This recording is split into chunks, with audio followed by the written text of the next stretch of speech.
Olá, como vocês estão? Chegamos com mais um episódio do podcast Historiador Explica, Historiadora Explica, produzido pela Ampu Brasil, Associação Nacional de História.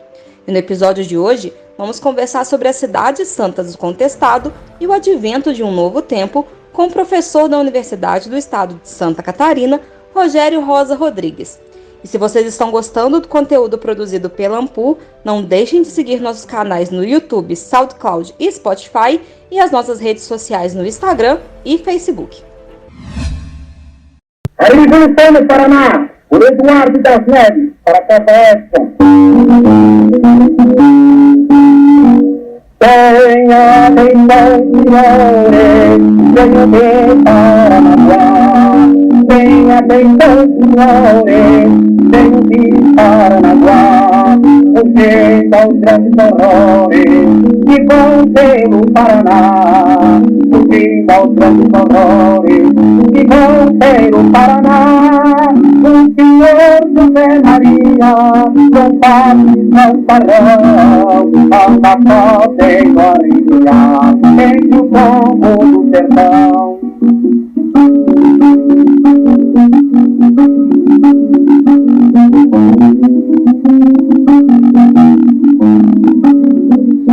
Esse tal José Maria é um conselheiro novo. Esse tal José Maria é um conselheiro novo. Com a sua profecia vai fanatizando o povo. Com a sua profecia vai fanatizando o povo. A família sertaneja ouvida fazer céu e no monte a destra deixa, pensando ser o meu. A música que você acabou de ouvir tem como título A Revolução no Paraná. Ela foi gravada em fonograma pela Odeon no ano de 1912 por Eduardo das Neves. A música fala de suposto caso de fanatismo ocorrido no interior do estado e nos é apresentada a partir da perspectiva de um narrador que teria testemunhado aquilo que os jornais da época nomearam de Revolução dos Fanáticos ou simplesmente os Fanáticos do Sul. Nos manuais de história, esse episódio é conhecido como Guerra do Contestado. Ele tem como marco oficial o período que se inicia em 1912 e termina em 1916. O narrador alega que fugia dos horrores desse episódio e, como um abnegado republicano, se vê impelido a narrar o que aconteceu. Ele inicia com a frase: "Atenção, senhores, venho de Paranaguá, fugindo aos grandes horrores que vão ter no Paraná." Em seguida, cita um tal de Zé Maria como líder dos postos arruaceiros. Além de ludibriador de pessoas ingênuas, José Maria nos é apresentado como uma nova versão de Antônio Conselheiro, o líder da revolta de Canudos. O ponto em comum entre eles seria, além de falsos profetas, a capacidade de desvirtuar uma população pobre e ingênua da vida ordeira do trabalho e da harmonia familiar. A música termina com um relato de uma expedição policial nomeada pelo governador do Paraná para dar fim aos chamados embustes do falso monge e colocar ordem na região. Porém, a música nos lembra, ao final, que a força enviada teria sido totalmente destruída pelos seguidores de José Maria, vitimando junto a ela o abnegado oficial militar que a comandava. Esse lundu, composto por Eduardo das Neves, serve como ponto de partida para refletirmos sobre a Guerra do Contestado, um conflito tão emblemático pela sua potência como experiência de luta e de resistência do povo brasileiro, quanto criativo em sua formulação e organização social. Neste episódio do podcast Historiador Explica, Historiadora Explica, pretendo ressaltar o caráter rebelde do movimento do contestado para, a partir dele, destacar sua importância para a cultura histórica e historiográfica brasileira. Meu nome é Rogério Rosa Rodrigues, sou professor do Departamento de História da Universidade do Estado de Santa Catarina e pesquisador da Guerra do Contestado. É interessante observar que a música de Eduardo das Neves foi composta em dezembro de 1912. Portanto, o sujeito identificado como falso profeta tinha morrido fazia poucos meses. Em 22 de outubro de 1912, o Regimento de Segurança do Paraná atacou de forma irresponsável e criminosa os seguidores de José Maria. Na véspera do ataque, o curandeiro tentou negociar sua partida da região para evitar confronto armado, que poderia ser fatal aos acampados que aguardavam remédio que ele preparava para a cura de suas doenças. A maior parte dessa população era composta por idosos, mulheres e crianças. A arrogância do comandante do regimento paranaense mal esperou o dia raiar para atacar o curandeiro e seus seguidores. Avisado com antecedência, José Maria selecionou alguns homens e foi ao encontro da expedição militar e com ela travou um combate que ficou registrado como Batalha do Irani. Nesse confronto, morreram 13 seguidores do monge e 10 soldados. Soma-se a esse número a morte do comandante da expedição, capitão João Gualberto, e do próprio José Maria. A pergunta que se impõe ao observar o contexto é: por que Eduardo das Neves mobilizou munição para atacar o espírito do morto? Em primeiro lugar, é preciso registrar que o episódio envolvendo o curandeiro José Maria foi noticiado nas páginas dos principais periódicos do Rio de Janeiro e foi imediatamente comparado com a Guerra de Canudos. Em segundo lugar, havia uma campanha intensa do governo paranaense em capitalizar para si a atenção sobre a questão de limites disputada com Santa Catarina. Campanha que envolveu a contratação de Rui Barbosa para defender seus interesses e investimento com propaganda nos veículos de comunicação de seu tempo. Em terceiro e último lugar, vale registrar que Eduardo das Neves esteve entre os mais populares compositores de canções em homenagem a fatos e personagens históricos, tais como o Encoraçado Aquidabã, o Elogio a Generais da Guerra do Paraguai, a Floriano Peixoto e a Santos Dumont. A canção que fez em homenagem ao governador do Paraná não foge à regra das canções patrióticas de Eduardo das Neves. O que ele não poderia prever eram os desdobramentos desse episódio, visto que a morte de José Maria parecia ter dado fim aos descontentamentos populares daqueles que o seguiam.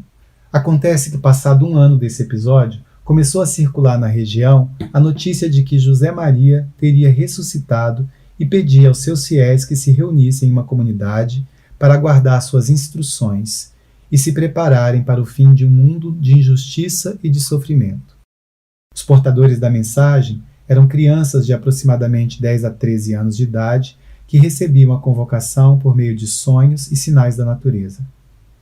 Crentes no poder mediúnico dessas crianças, é que as pessoas começaram a erguer os pilares da chamada Santa Irmandade, episódio posteriormente denominado Guerra do Contestado. As bases dessa crença remontam a meados do século XIX, quando o andarilho italiano, chamado João Maria de Agostini, atravessou o Planalto catarinense, fazendo suas pregações e instruindo a população a cuidar das matas, das águas e a ter bons comportamentos. Crença que é afirmada em sucessivas aparições de homens com práticas semelhantes, também denominados de monges, tal como outro João Maria, que tem sua passagem registrada pela região e documentada durante a Revolução Federalista. José Maria, o terceiro monge, de 1912, se insere nessa tradição, e apesar de sua morte no combate do Irani, foi ele o responsável pela configuração dos elementos estruturais da Santa Irmandade, como também o líder espiritual que configurou quase todas as decisões práticas dos fiéis, tais como quem deveria ser a liderança, onde construir as novas cidades santas, que decisões tomar sobre determinado assunto. Por meio dos oráculos, intermediado pelas virgens, é que suas decisões eram consultadas, interpretadas e colocadas em prática. No interior da Santa Irmandade, os fiéis montaram uma estrutura socio-religiosa e política que recuperava a organização inicialmente esboçada por José Maria, quando em vida recebia e agrupava centenas de pessoas que o procuravam em busca de remédio. As cidades santas tinham uma capela como referência e uma praça retangular por onde se acomodavam os casebres. Esse espaço era denominado Quadro Santo. No seu interior ocorriam as formas ou reuniões, onde os fiéis ouviam os conselhos, castigavam os infratores, interpretavam os sinais enviados pelos santos e monges, distribuíam tarefas e, ao que tudo indica, promoviam leituras coletivas, em especial de textos bíblicos. Nessa sociedade, existia também uma tropa de elite, chamada Pares de França.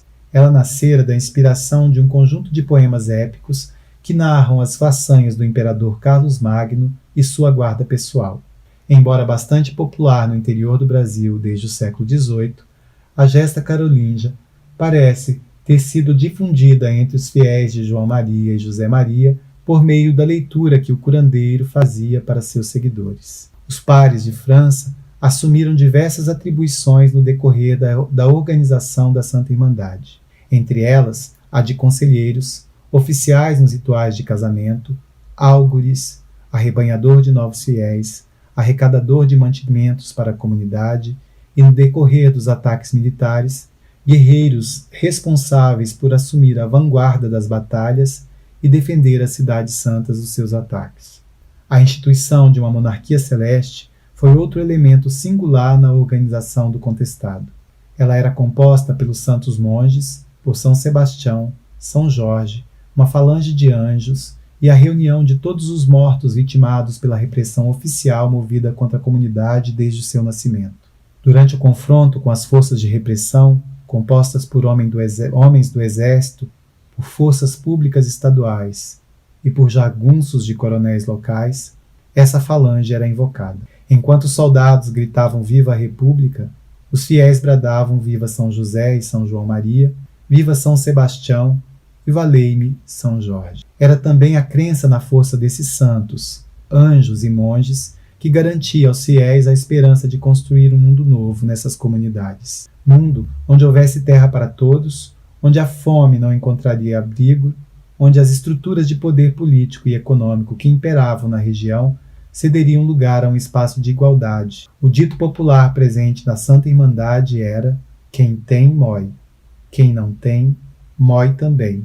E assim, todos ficam iguais. Esse desejo comunitário de igualdade era tão imperativo que a presença de dinheiro foi abolida no interior da Santa Irmandade. Cumpre lembrar que essa estrutura foi se configurando à medida que as comunidades cresciam em número de adeptos e ganhavam força diante da resistência à repressão oficial que se intensificou a partir de fevereiro de 1914, mas que é possível afirmar que suas bases estavam totalmente configuradas por volta de maio do mesmo ano.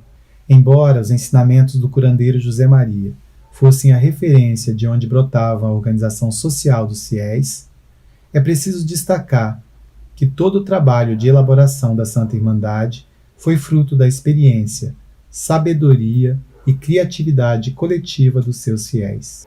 A estrutura social das comunidades era majoritariamente composta por pessoas pobres, poceiros e subjugados dos coronéis locais, mas incluía também ex-trabalhadores da empresa responsável pela construção da estrada de ferro que atravessava a região. Incluía tropeiros, pequenos e médios produtores rurais, antigos federalistas e desafetos de lideranças políticas locais. Em termos étnicos, é possível identificar descendentes de imigrantes italianos, de alemães, de poloneses, de espanhóis e tantos outros de proveniência europeia, mas também predominava populações afro-brasileiras de descendência indígena.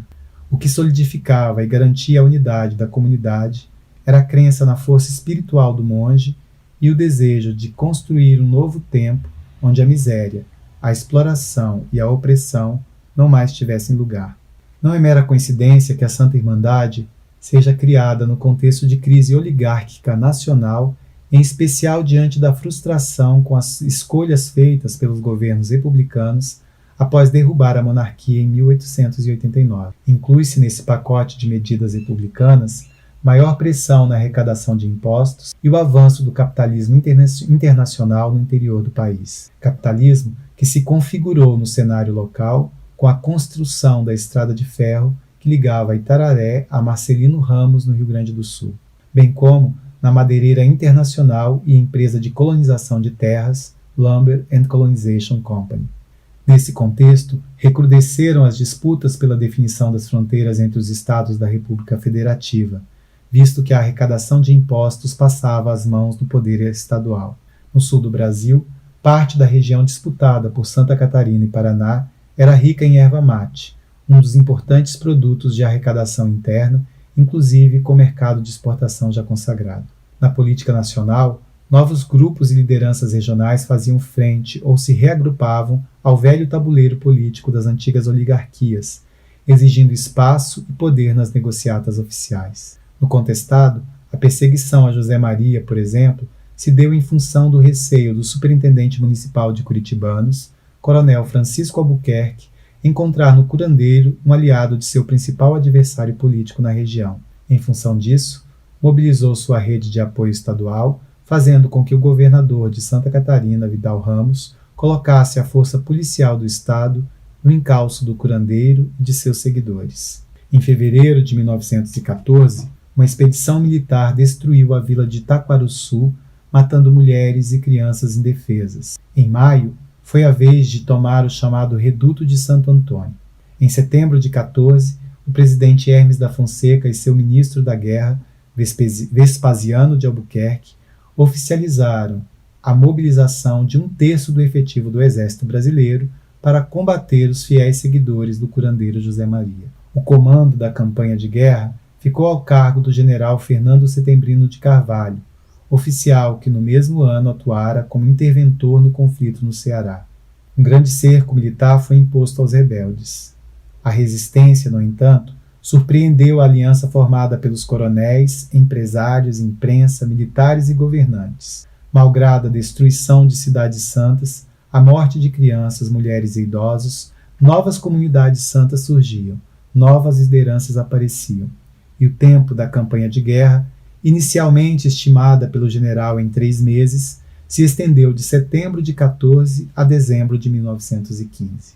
Portanto, além de ser um episódio de repressão a insurgências e movimentos sociais no Brasil, colocando em prática o velho lema autoritário que dizia que a questão social é um caso de polícia, a Guerra do Contestado merece ser lembrada como um episódio de resistência, de criatividade e de ousadia de um povo que foi capaz de criar uma irmandade coletiva longe dos principais centros urbanos do país. Criada para celebrar a ressurreição do curandeiro José Maria e construir as bases de uma comunidade sem opressão, sem fome e sem distinção de classe, a Santa Irmandade se constituiu como uma das mais importantes experiências de rebeldia popular vivida na zona rural brasileira durante a Primeira República. Rebeldia firmada em tradições costumeiras que tinham a crença religiosa e o ideal comunitário em primeiro plano, mas cujos contornos políticos se configuraram na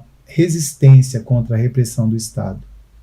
Repressão que promoveu um cerco de fome e assassinou mulheres e crianças que viviam nas cidades santas. Se o ideal comunitário do contestado pode ser apreendido no lema quem tem mói, quem não tem mói também, e no fim todos ficam iguais, a rebeldia, por sua vez, está expressa na capacidade de resistência, nas emboscadas promovidas contra os repressores, na própria percepção que se foi desenhando entre os fiéis de que o Estado era um grande inimigo e que ele agia em parceria com os coronéis, a Igreja Oficial, os regimentos policiais do Estado e os diretores da Madeireira Internacional.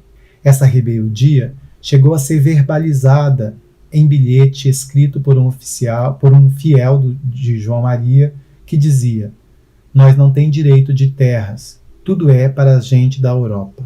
Nos atos, a rebeldia pode ser identificada na forma estratégica com que os fiéis selecionavam seus alvos com potencial de destruição. Eles destruíram e queimaram documentos do cartório da cidade de Curitibanos, atacaram sedes de fazendas da região, destruíram ramais da estrada de ferro e atearam fogo em estações ferroviárias que alimentavam o exército de homens e de víveres.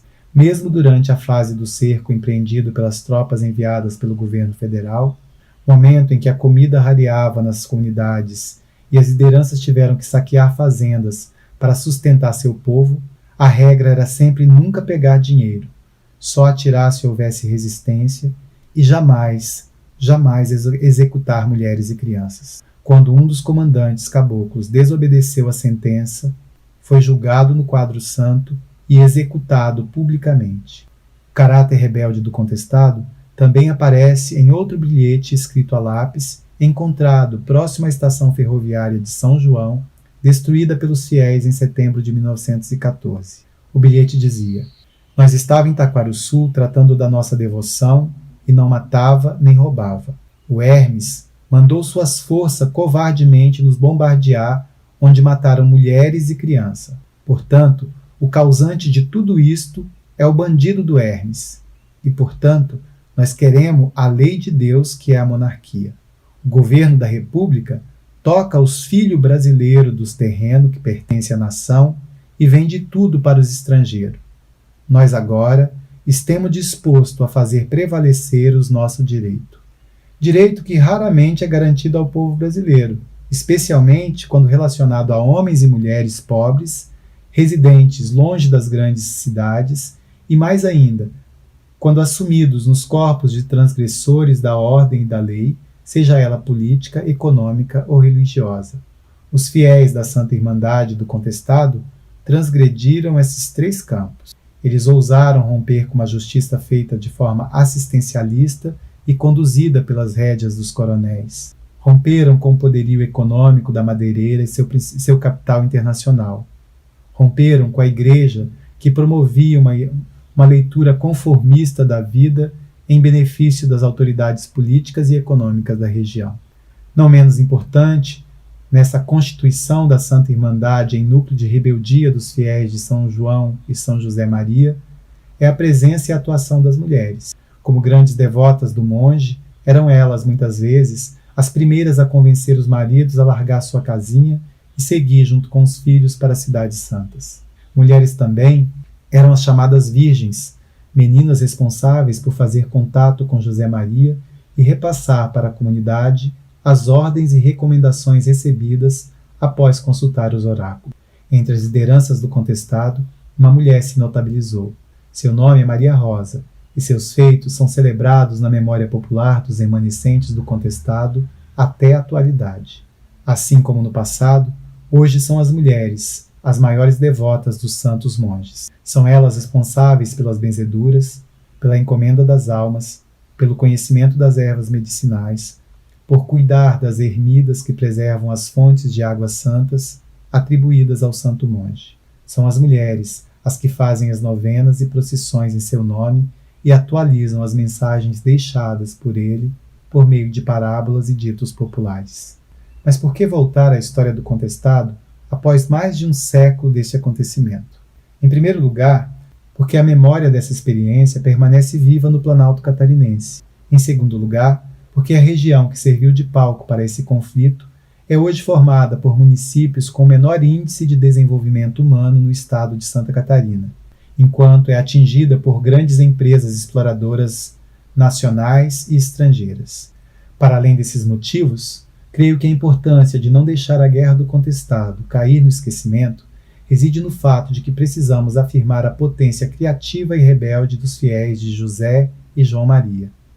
Pois isso é um dever para com os homens e mulheres que morreram defendendo um projeto comunitário e popular, mas também uma afirmação da potência das rebeldias de homens e mulheres do campo diante das inúmeras opressões que atravessam seus corpos. A inscrição da história do contestado na memória histórica e historiográfica brasileira, a depender da forma como articularemos as expectativas de futuro dos fiéis às nossas próprias demandas no presente, pode nos ajudar a refletir sobre a indigência moral, política e social por que passamos neste momento de pandemia do coronavírus, assim como pode nos ajudar a problematizar os ataques aos povos tradicionais, às religiões de matriz africana, aos pobres que vivem nas periferias das cidades, aos coletivos de gênero, classe e raça no Brasil e no mundo.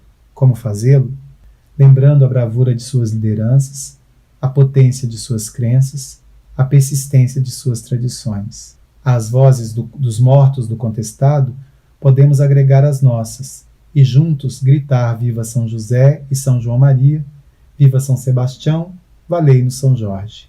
Ou para os menos crédulos, podemos nos inspirar na ironia de Adeodato Ramos, homem negro, última liderança do contestado, que diante da prisão e condenação por crimes que não cometeu, compôs em 1916 uma resposta em forma de rimas que declamou diante do tribunal. Por meio delas, ele inverteu o discurso e atribuiu a si tudo aquilo que na verdade foi cometido pelas forças de repressão. Assassinato de inocentes, cerco que impôs a fome nas cidades santas, concessão de terras aos ricos, descuido com assistência educacional dos mais pobres. Adeodato assume para si todas essas mazelas e escancara a injustiça de seu julgamento, mostrando de forma irônica quem realmente deveria ser alvo daquela punição. Nesse caso, os coronéis, os diretores da empresa multinacional, os estrangeiros que dominavam as terras dos pobres, os governantes do país.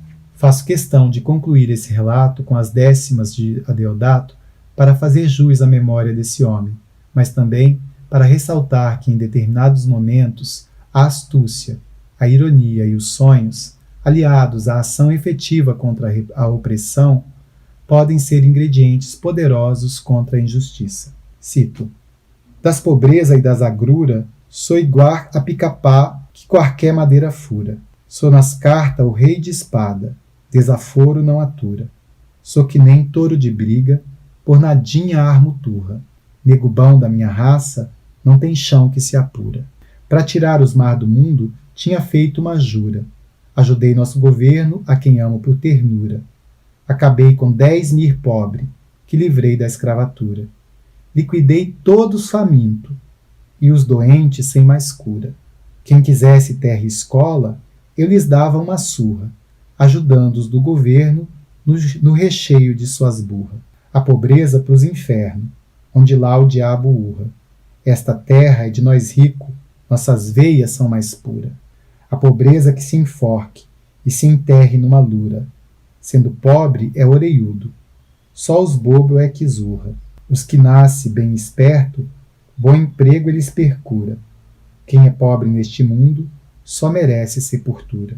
Bem, agora me despeço, só dos ricos com doçura. Tenho sombra e água fresca, na cadeia tem fartura. Deixo a minha assinatura. Por Leodato M. Ramos, a respondo nesta hartura. Esse episódio foi produzido pela Ampu Brasil, a Associação Nacional de História. A edição é de Mariana Vilar, graduanda em História pela UFOP, e a locução é de Jussara Souza, graduanda em História pela UFOP.